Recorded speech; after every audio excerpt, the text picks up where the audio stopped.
मध्य प्रदेश के मुख्यमंत्री डॉक्टर मोहन यादव ने 23 अगस्त 2026 दिन रविवार की शाम रीवा पहुंचकर रीवा शहडोल संभाग में अतिवृष्टि और राहत कार्यों की समीक्षा की।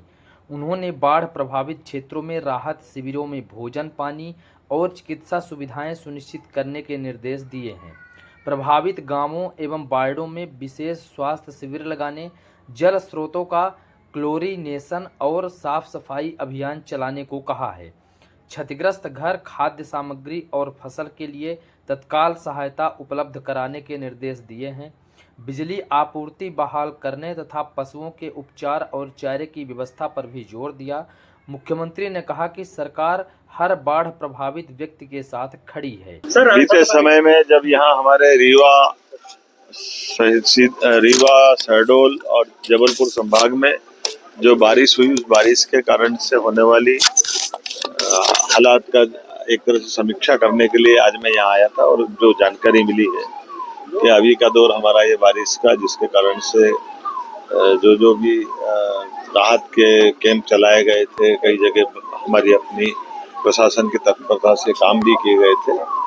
अभी आज की स्थिति में तो बीते 2 दिन से बारिश बंद हुई है, तो काफी हद तक राहत कैंपों से भी अब लोग चले गए अपने अपने घरों में। लेकिन जिन किसी का भी मकान गिरा हो या जिनके जनहानि या पशु हानि या दूसरी प्रकार की कोई स्थिति है, उसमें शासन का जो निर्धारित मुआवजा वगैरह वो भी हमारे द्वारा दिया जाएगा। और पूरी संवेदना के साथ हम इस पूरे एक तरह से प्राकृतिक चुनौती भी रहती है, लेकिन आने वाला जो वापस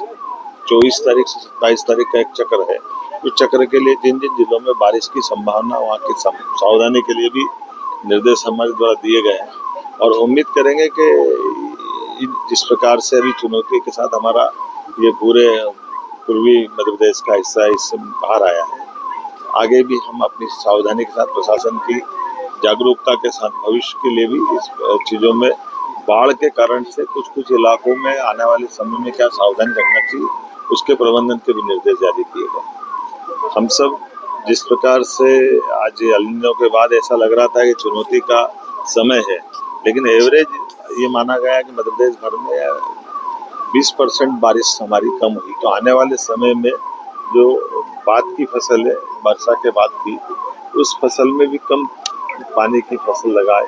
इस तरह के प्रबंधन करने के लिए भी हमने कृषि विभाग को कहा है। और उम्मीद करेंगे किसान भाई भी सब समझते हैं, हम सब मिलकर के